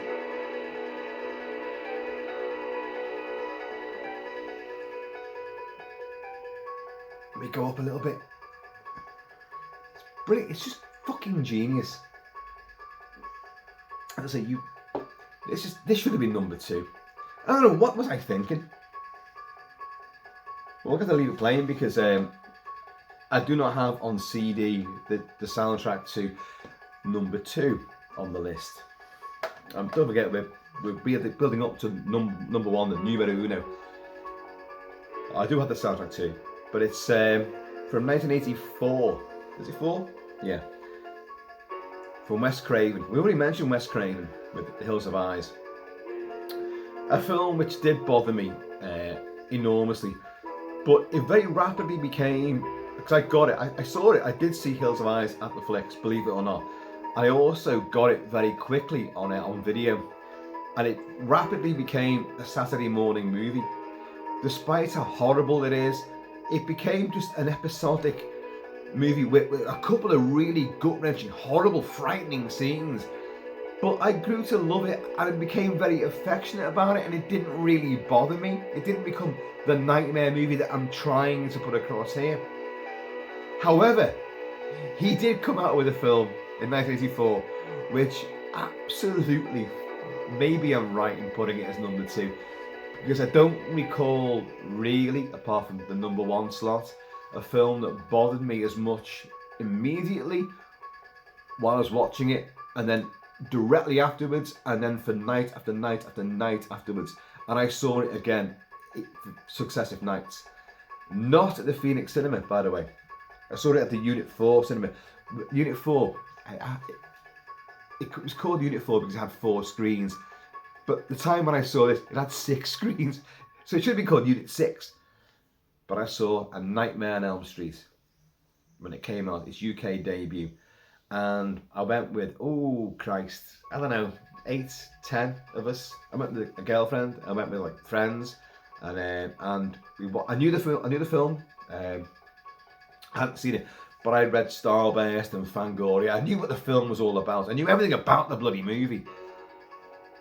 But nothing prepared me for its visceral, nightmarish, cardiac arrest-inducing bloody effect upon me. And with an audience as well. Nightmare on Elm Street, right? Freddy Krueger, played by Robert Englund. Freddie Englund. Freddie Krueger. Not only is he a fucking, oh, I've got the glove in a drawer over there. Oh, I can't be arsed getting it out. But you've seen it. I've shown you the glove. I've got a really, really good replica glove. Fantastic one. Not only is he terrifying to behold, his frightening burned visage, the fedora, the striped jersey, his taunting his victims. He's a fucking child molester as well. He's the worst of the worst. And the family, the vigilante family, took him down and burnt him. But he's come back to haunt their kids in their dreams. Wes Craven took it from a spate of suicides in the Orient, Japan, I think it was, of kids who were having they were committing suicide because of communal nightmares. And even, okay, well, what's causing these nightmares? Of course, Wes Craven was massive. He was wasn't he a professor as well and all that? Like, there's something about Wes Craven which I always found a bit seedy. If you look at certain documentaries, I think the film Red Eye, which is fucking awful by the way, awful. Wes Craven, for every good movie he made, he would produce or present about 10 shit movies as well. But I still think he's a fantastic director. But he would do these sort of little mini Q&A sessions with hand-picked students, and they'd all be like really fit young co-eds, you know what I mean?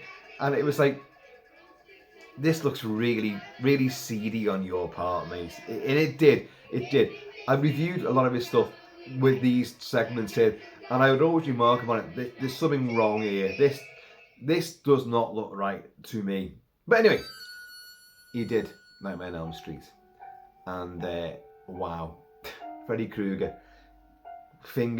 knife gloves, knife blades, harried, burnt visage, taunting quality of his victims, and once you're in his realm, in your dreaming, you're in his world, and he can do whatever he wants. He owns the entire environment.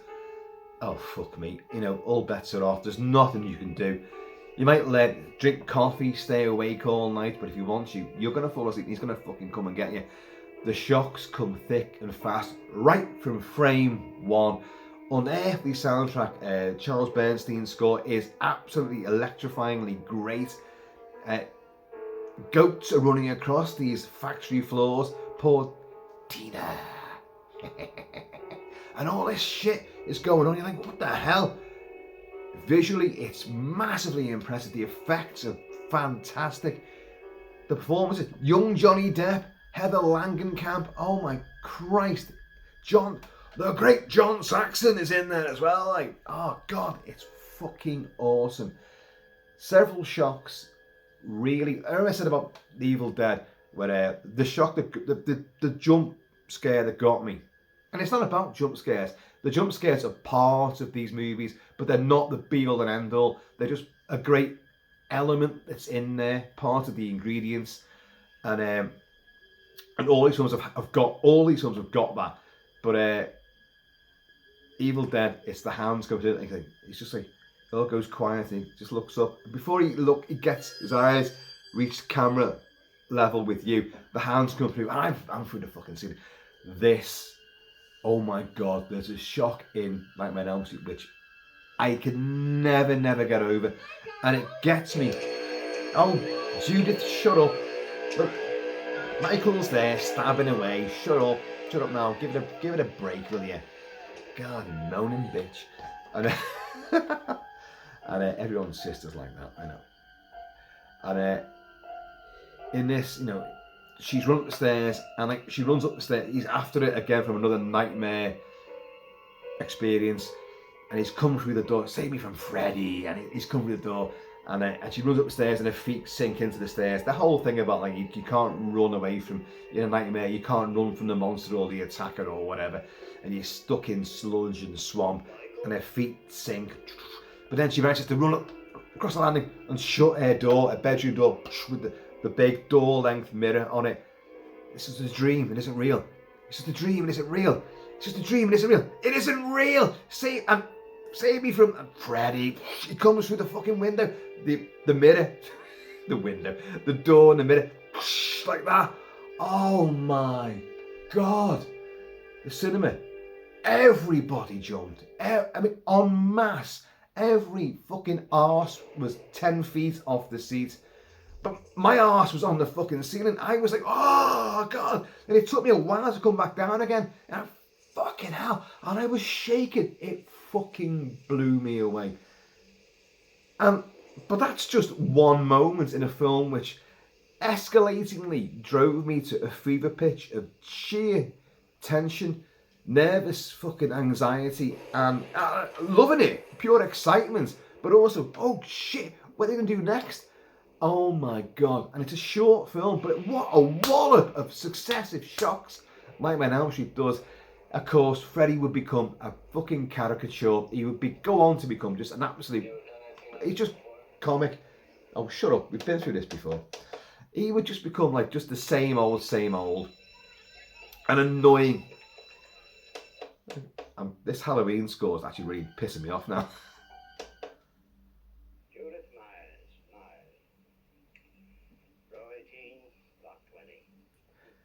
did he do it? Goddamn kids. They'll do anything for Halloween. Whose grave is this? No. Judith Myers. He came home. Oh, fuck off. I've just quoted it now, so screw that. But Nightmare on Elm Street, oh, God almighty. I mean, I've said before many times, back in this film bothered me that much. I had to have the film, of course I did. And you could not buy movies. You and me could not buy movies in the shop. You couldn't do it. I had films bought for me. The Exterminator and Scanners. My mum bought me those at dealer price from a warehouse way back in the day. And then I began to buy films from local video libraries at their dealer price. And I bought Nightmare. That's the original UK release of Nightmare on Elm Street. Betamax. I'm not sure if the receipt is in there. I've done this video before, haven't I? And the receipt's gone.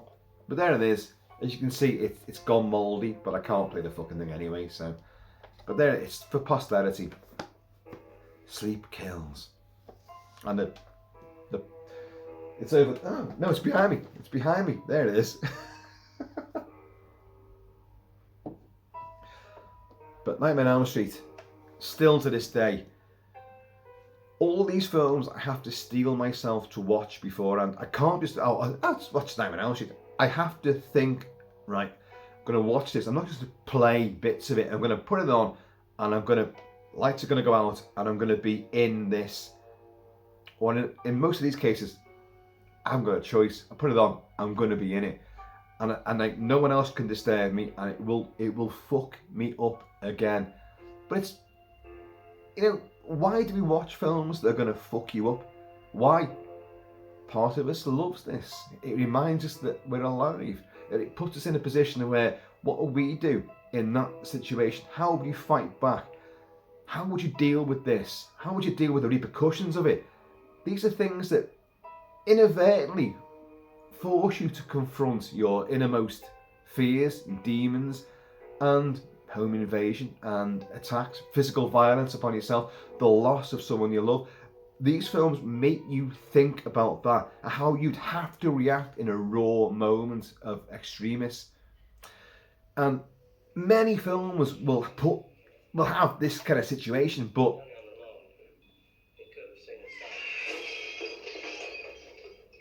no, I don't want to hear that right now. Oh, shut up. We're going to move on in a minute. Oh, shut up. There's how much fucking dialogue's on this bloody disc. It's fucking half the movie. But a lot of films put you in that situation, that scenario. But very few, in my experience, actually make you taste raw fear. In your mouth, in your throat, and you smell it as well. Fear hits every stimulus in your body, every sense. Your eyes, everything heightens. And these films make you feel like that. Your heart literally may stop. And then when it begins again, it's like that. And you think, oh my God. And all of these films have that effect upon me. But none more so than numero uno. And now we can change this, thankfully. You see, ordinarily I'd have all the soundtracks and I'd just go do, and then I'd go straight from one to the other, but can't do that. But now we're going to go to the film, which I'm pretty certain I've just shown you, haven't I? I'm pretty certain that a lot of you guessed this. I did not see this film on its initial release, which would be 1977, I think it was, 77, yeah. Although I did see it on a a reissue in about 1979 at a very young age. I'd be 10 years old, and I saw it. And okay, before we start playing the music to it, which is a huge part, I've said all these films, it's the director, it is the visual style, the imagery, the effect, the story, the characters. It's everything rolled into one. But also music, the sound design and the music is absolutely essential in the whole umbrella which sucks you in and then closes around you and absorbs you into the movie itself. And this is absolutely the pinnacle. Nothing in my life has ever surpassed this, and probably never will. I doubt it ever will. This film has got follow-ons. It has got a remake, reboot, which is interesting, but is nowhere near as it's forgettable as far as I'm concerned. But this film, and again, a lot of you are going to go, "Oh God, really? Oh, really, Kilt-Man? Well, what a fucking surprise!" But I thought it was shit. I thought it was dead tame. I don't give two fucks what you think. This is the film which absolutely floored me and floors me every time on every new successive home video format.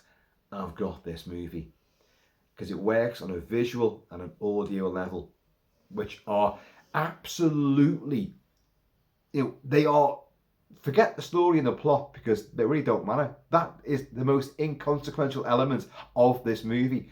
It is the audio visual tour de force, the dragging you through, the emotional stimulus of visuals and sound, which is what takes you to an entirely new and horrific dimension of pure and utter occult nightmare.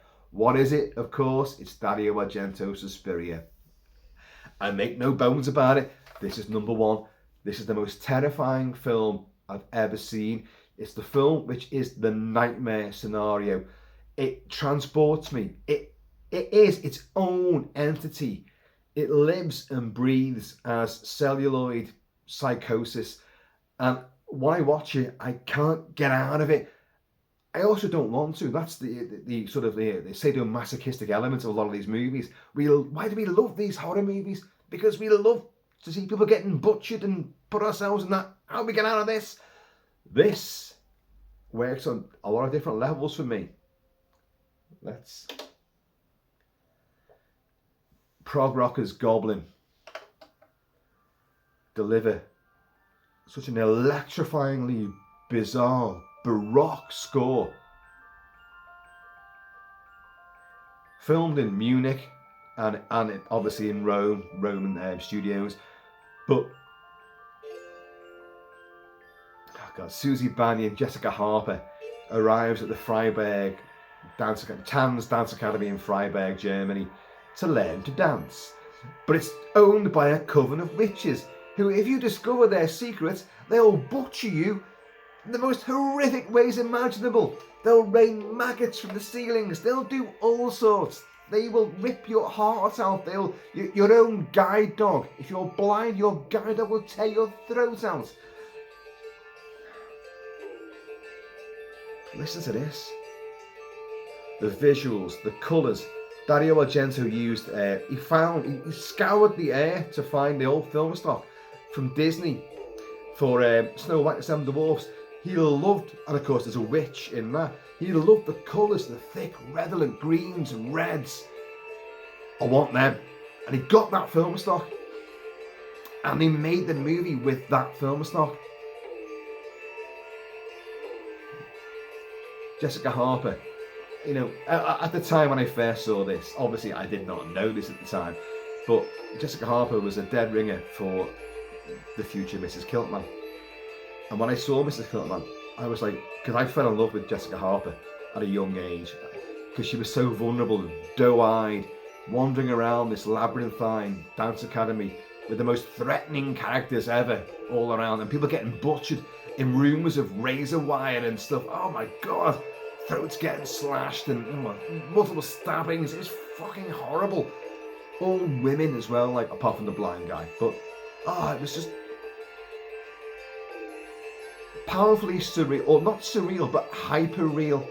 Everything was elevated. Imagery it's not. Everyone calls it surreal, and I've done that myself when I've reviewed the film many times in the past. You fall into the trap of calling it surreal. It's not surreal. The imagery it's not like Blair is becoming something else. It's not a metaphorical design. It's what it is. It's the art design, production design. That's how the Dance Academy looks. Everything you see is how the thing is meant to be. It's not surreal, it's hyper real. And the glowing lights, and the following the footsteps up the corridors to work out where someone goes to a hidden passageway. You know, and the iris, you know, turn the iris and like open a hidden door, and you'll find the coven of witches. But it's the combined aspect of that music, which is so alien. It's very European. If you're from the UK or from America or Australia, this film, because I've spoken to many people and they've had the same idea. If they like the movie, then they've had the same sort of idea. I feel uncomfortable. I feel like I've woken up in a strange city, a foreign city where I don't belong and I don't speak the language, and everything is alien and weird. That's exactly what this film does, and that's exactly how I feel when I watch it every single time. I'm mesmerised from frame one. I'm mesmerised, and this music is pulverising. It's frightening. Goblin and Claudio Simonetti, who does the vocal work, or the majority of the vocal work, hisses and shrieks and wailings and warblings and witch, you'll shriek, you know. And it's progressive rock, so there's no rhyme or reason. It's just like fucking thrash this out, and you've got the devilish didgeridoo playing as well, and all this wah wah wah wah wah. What does it mean? The intense close-ups, the intense bizarre colouring of every environment. Everything's heightened, of course, with this Technicolor from Disney. But listen to this, the lyrical sort of music box quality to it, and all the women in the Dance Academy, they were meant to be younger. Dario Nicolodi, who was married to Dario Argento at the time, she does say it's based on something which she grew up with, an old tale that her grandmother told her. There's lots of different versions of how this story was born out. But whatever you want to believe, initially the girls were meant to be young girls, and they were like, look, you can't do this because they're way too young. To have them butchered, sliced up, their exposed beating hearts being stabbed through, which you do see. You can't do that. So they made the girls older, sort of late teens, early 20s, and but the doorknobs are all higher to give the impression that they're younger girls, and it's clever and it works on on a sort of, I don't know, a deeper level, a more subconscious level. So you do panic when these girls are in really bad situations. Dario Argento, often referred to as the Italian Hitchcock, which is a bit of a misnomer, to be honest. He doesn't have a lot in common with Hitchcock at all. Red herrings, maybe, but mostly their love of protracted set pieces. But he's not Hitchcock. His is it's a set piece about a murder, and he will linger and it'll take time to happen, and it's just outstanding. And this movie, I mean, he's done so many great movies, but like John Carpenter and many other filmmakers, they had a meteoric climb to fame and glory, and then fucking catastrophic meteoric lapse into the depths. And Argento he's probably the worst, to be honest, because after like Tenebrae, Phenomena, aka Creepers, you shit. Let's be honest. Stendhal syndrome, shut up. You're gonna have your own daughter being raped. Argento, you've got some issues, sir. You've got some issues. And he puts his daughter in so many dire situations. The Stendhal syndrome, oh Jesus, there was no need for that. Everyone raves about it. Oh, it's great. It's not shit. It's actually shit. It's a shit film. But Suspiria, wow, after Deep Red, Profondo Rosso, outstanding. And Four Flies on Grey Velvet, Cat o' Nine Tails, brilliant giallo movies. This moved into the occult, witches, and again, he doesn't really give any details. Oh, they want power. They want to own this, that, and the other. They want a dominion over you. They're evil. Susie Bannion learns about the witches. The BMW plant in Munich, they filmed outside that, where she meets, oh shit, what's his name? Udo Kier, who introduces to the old guy who's in The Exorcist, who's the butler in The Exorcist. She meets him. Now, if you look in older versions of Suspiria, and I've got every version going, I've got all the several 4K versions, I've got them all. The camera pans back, and in one rare fuck up for Argento, who really knew what he was doing with cinematography and that, you see, because broad daylight, one of the few scenes exterior in broad daylight, you see Dario Argento and the film crew squatting down with the camera, reflected in the mirror of the BMW wall of glass. That's not in the new versions. They realised and took it out digitally. As you would, of course. But visually, this film is sumptuous. It propels you into passageways of your own imagination, because you're seeing things and you're feeling things which they're not on screen, but he's making you feel the presence of witchcraft around you. And these are witches that, they're just old crones, but their power, their potency is huge. So you've got taloned assassins, and you've got a pretty boy young guy who is meant to be, he could be a love interest for Susie Bannion, but he's not. He's a fucking killer. He's one of this crowd. It doesn't get really shown, but he is. And you've got this taloned bastard. You've got one who wears the gloves. You've got one who's got talons. The double murder at the start of the movie. Nothing ever in the annals of horror history has ever bothered me as much as that double murder. I think we're about to hear the music for that right? Forthwith. As Susie arrives during a hellish storm at the town's academy, she's turned away initially, but a girl fleeing from the town's academy in a really uncomfortable taxi ride back with a really, I don't know, you don't like this taxi driver at all. She sees this girl running through flashes of lightning through the woods, and she's screaming and running, and the music's really pounding and audible. But she goes to another friend's apartment. This is the girl fleeing. Yes, you can stay here for the night.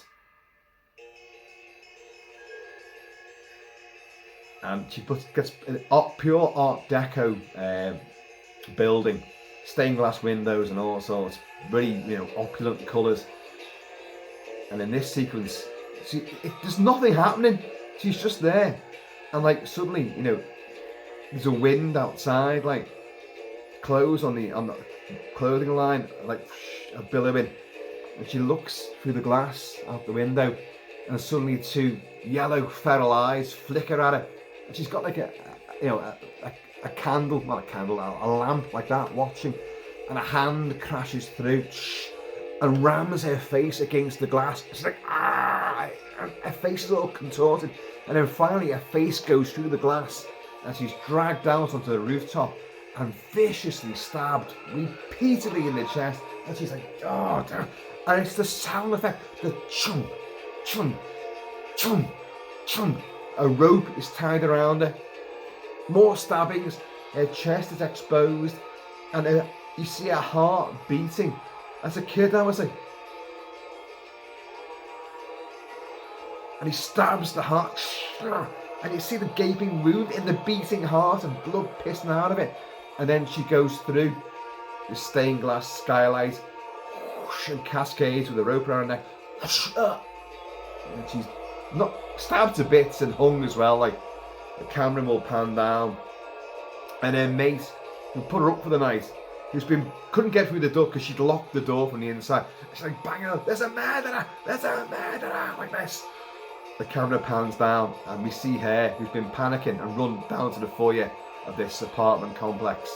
And she's lying there with the rafters of the ceiling through her throat and through her stomach, and there's all glass embedded in her arms and body, and a huge pane of glass has bisected her face. Blood. The blood's really overtly red. It's very sort of like melted crayon style. Does not dilute the effect of the horror one iota. I'm going to play this again. Because it's just so pulverizing.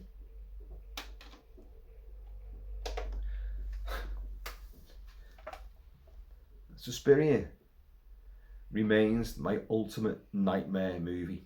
I mean, for me, so people ask me, they go, what are your favourite horror movies? And I go, oh, God, The Thing and Jaws and, you know, Thing Around the World and The Omen, and I go, oh, you know, but they may be my favourite horror movies. And Suspiria and Halloween would be in there as well, and Alien, but they're not the nightmare films. They're not the films that have kept me awake at all. Literally fueled my fever dreams. This. And the thing is, this bit of music is so addictive, so gorgeous. Oh, God. As a kid, I used to, because I couldn't get the soundtrack on as a kid. Not for a while afterwards. But I used to hum this.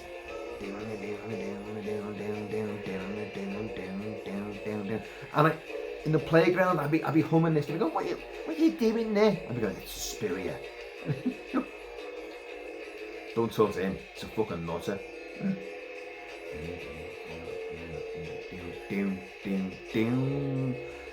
Oh, it's gorgeous.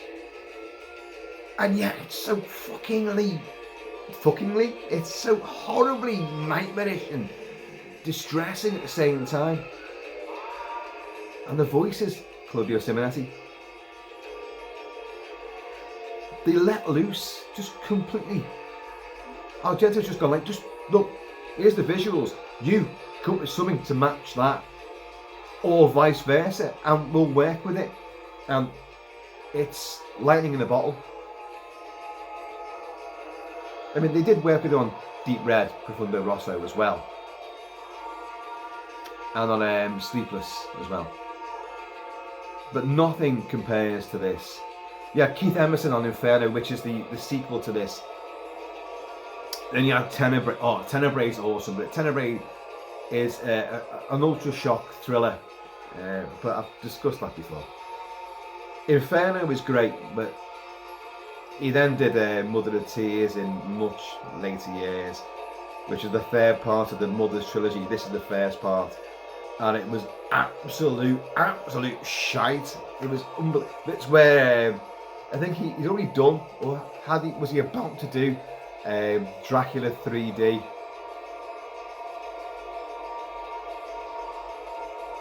Oh, Jesus Christ. Great soundtrack though. And it was Claudio Simonetti did the soundtrack to Dracula 3D. But the film itself is an absolute travesty. Rutger Hauer as Van Helsing. And Dracula becomes a fucking praying mantis with really, really, really, really bad CG.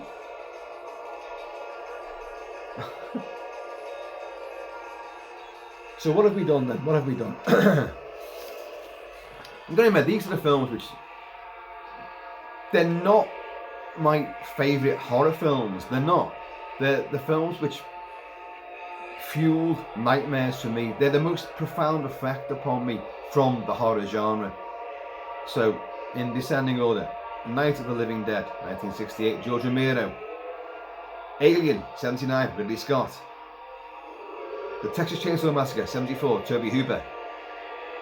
The Evil Dead, 81, Sam Raimi. Halloween, 78, John Carpenter. I've got a feeling I should have put that as number 2, but anyway, number 2 as it stands is A Nightmare on Elm Street, 84, Wes Craven. And number 1, but that this is unchangeable. Nothing will ever change the fact that Suspiria is numero uno for my nightmare movies. And of course, because my wife, when I met her, although I didn't know it was going to be my wife, I thought, you look like Jessica Harper, Susie Bannion from Suspiria. And you know, I wanted to save her. I wanted to leap into the screen to save that girl. And that's you. She didn't know, didn't give a shit. She was out clubbing it all the time. I think it was too fucked. Horror movies. Nah, you know. Pure scouse girl, bootle girl. She's seen it all, done it all. But to me, she was Jessica Harper, and here's my chance of saving that girl, who does win at the end of the movie anyway. She burns down the town's dance academy.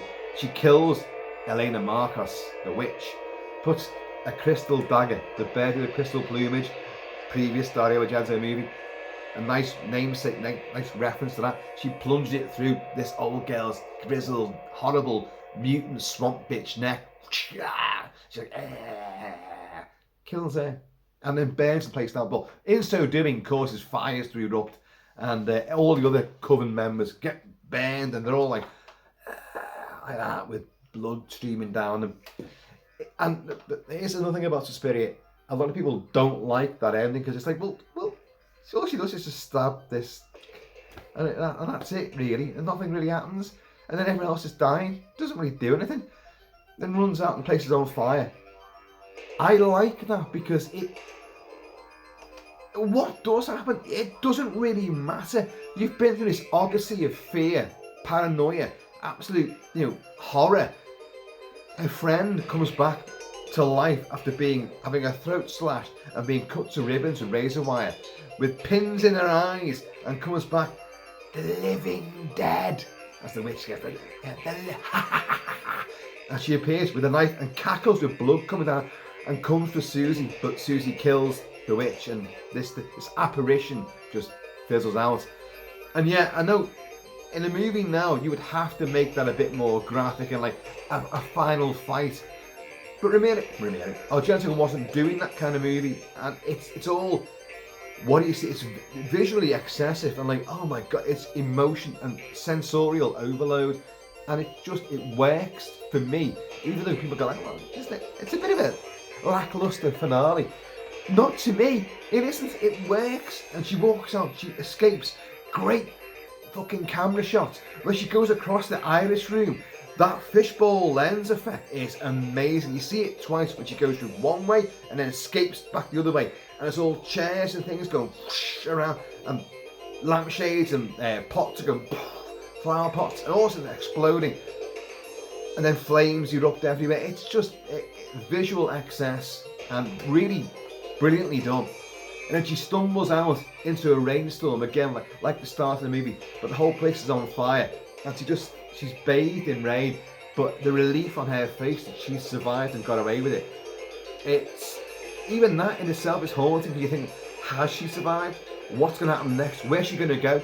How's she going to get away with that? You just burnt down the town's academy, and their coven power is overreaching. So how are you going to get away with it? But it's a fairy tale. That's the thing about it. And fairy tales are eternal. They are immortal. They live with us, and that's getting louder.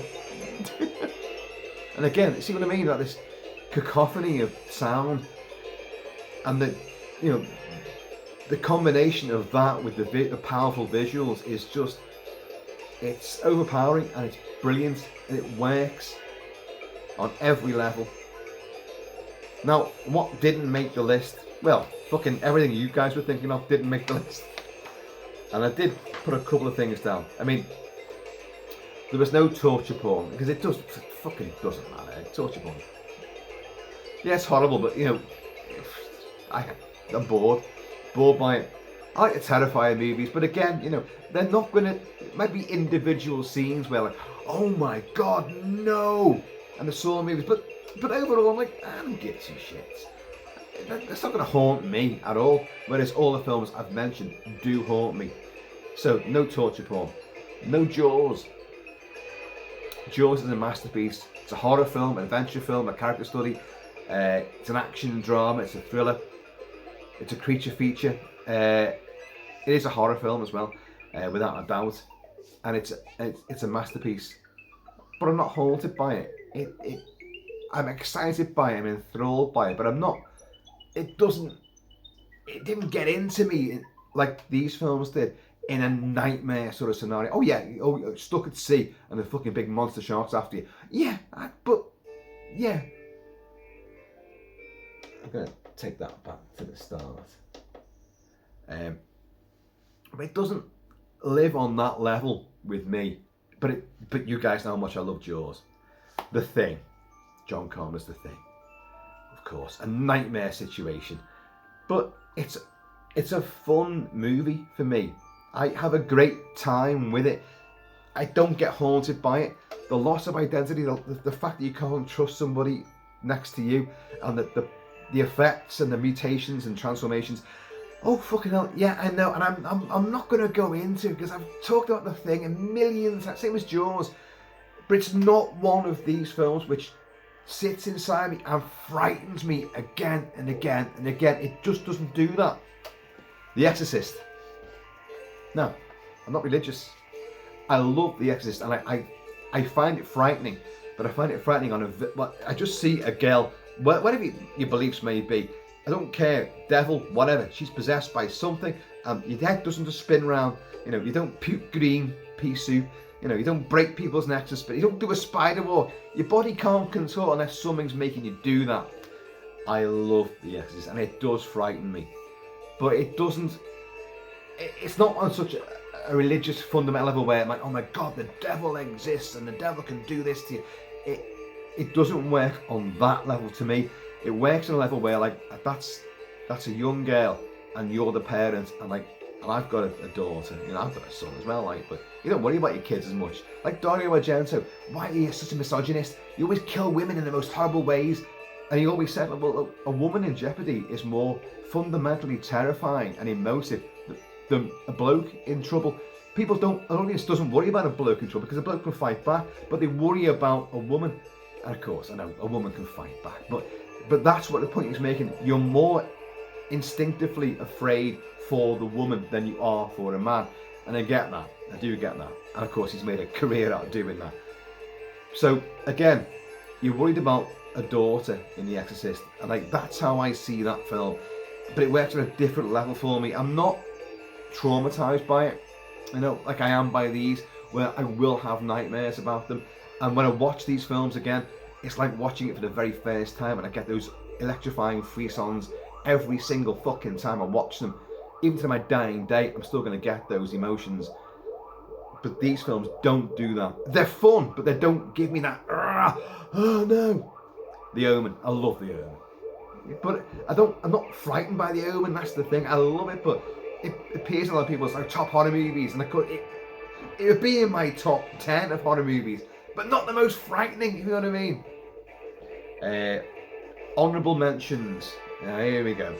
Night of the Demon, 1957. Of course, Jacques Tourneur. Yeah, I've reviewed this movie. I've discussed it a lot, and it's genuinely frightening. The demon is conjured by Carswell, and we see it at the start. Controversial, I know. We see it at the start. We see it at the end. The fact you see it at the start means that you know that our skeptic professor is taking chances that he shouldn't do, because that demon is real. You've been cursed. You've got 3 days to live. You're gonna. Okay, I've just been cursed by another demon.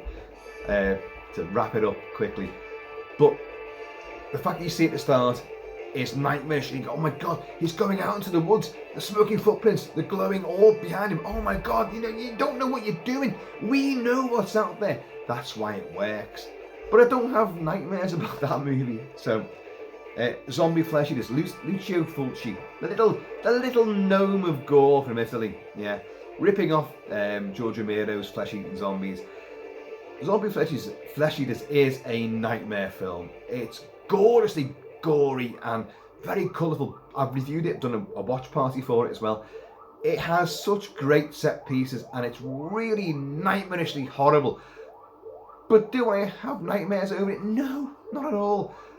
But I do think it's a really powerful film visually, and it goes to places where you think, oh, you can't show this. Oh shit, you are. The eye splintering scene. What? A zombie fighting a shark? Are you fucking for real? It goes beyond. But it's fun. The thing is, it's fun. It doesn't linger with you. It doesn't make you feel a bit unpleasant and you want to try and cough something up. Invasion of the Body Snatchers, 1978, Philip Kaufman. I've reviewed this as well. Donald Sutherland, and Dr. Spock, it's his fucking name. Got his name. What's it matter? Pointy ears, all that shit. And Jeff Goldblum, Nancy Cartwright. Fantastic movie. Love it, love it, love it. Loss of identity. You can't trust the person that you grew up with, the person that you love, the person you live with. You can't trust your neighbours, you can't trust anyone, and they're out to get you. It's a pure nightmare, of course. It's been filmed many, many times. And the original novel is fantastic as well. And the original 1950s version is terrific, of course. But the 78 version is the best. I love it, and it kind of should. It almost did make that sort of list. Maybe if I did it to 8 or 9, that would creep in there, because I do find it very unsettling, very haunting, harrowing, and it does linger with me. Maybe that could be in the 8th slot. I don't know. Cannibal Holocaust, Ruggero Deodato. Oh my God, 1980, I think it was. The founder of the found footage stuff. I detest, loathe with a vengeance found footage movies. I hate them. Bloody George Romero did it as well with Diary of the Dead. Cloverfield, fucking Blair Witch bullshit. Fucking Blair Witch. It's just, you've been framed without the laughs. Great marketing, but what a fucking pile of shit. An absolute wank. But I do adore, rightly or wrongly, Cannibal Holocaust. I detest the animal atrocities, the violence of the animals. I hate that. Any film that does that should be destroyed. And the great thing about this movie, now you've got a version, uncut, but it has got, it's cut. They've took those bits out because he knew he'd done wrong. And the thing about this movie is the effects are really visceral and really graphic. It's genuinely frightening.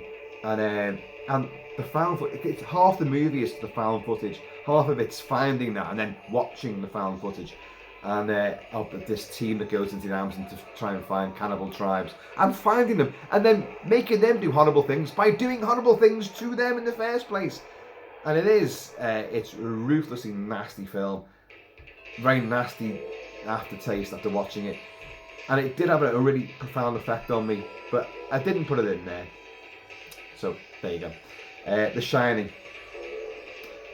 Kubrick's full-length version of The Shining is outstanding. I love it. It does unsettle me. I love Jack Nicholson's performance. I love Shelley Duvall's performance. I love Scatman Crothers. I love everybody is great in it.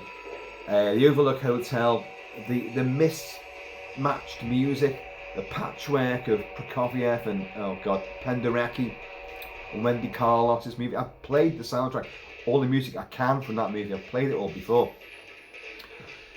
Audio and visual qualities of that movie are outstanding. It puts you in that claustrophobic environment. But should I have extended it to a top? What would it be now? A top 9. So 8 would have been Body Snatchers. 9 would have been The Shining, or maybe vice versa. But The Shining is outstanding, and again, these are things which are honourable mentions, which maybe should have made that list. If I could have took it to 10, I probably would have done, but we'd have been here all fucking night, wouldn't we? So, as I've been told, it's time to wrap it up. Wrap it up, folks, otherwise your real nightmare will begin. So folks, comment below, let me know what you think about my top 7, it was 7 wasn't it, nightmare movies. And you heard the criteria. These are films, it didn't frighten me. These are my personal films which affected me on such a level where, I should have said about Nightmare on Elm Street, when we left that cinema, I was in a state of shock. We all got the bus back to Wallasey Village to go drinking. Well, his last orders back in those days, the pubs weren't open for that fucking long, but we seen the movie, and I couldn't speak. I literally couldn't speak. I just had Freddy Krueger and the shocks and the elements of all that. Really, I couldn't speak. I couldn't snog. I couldn't do it. I had to get up on me. I could not speak. I was in such a really bad state of disarray. cerebral, emotional disarray that I couldn't function. If we got to the pub, I don't remember. I do not remember actually getting off the bus. I was just in a daze, a trance. The film had put me in such a fucking otherworldly state of mind that I was in no way able to control my faculties. Yes, I shit myself. All over the... No, I didn't. I don't think I did anyway. But I should have said that before. That's why that film really, really profoundly affected me. Maybe that's why I got to number 2. Number 2, shit me pants. Number 2. So folks, let me know below while we play this. Oh, it's so cool. I mean, the visuals of Suspiria put you in an alien foreign land, and the music is such from another time that you're so disorientated, and yet you're absorbed into it. You're just transfixed.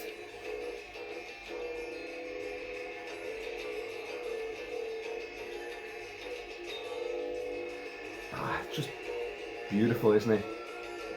And you've got the wailing and the shrieking in the background. It's just infernal. And yet, that's the thing about witchcraft.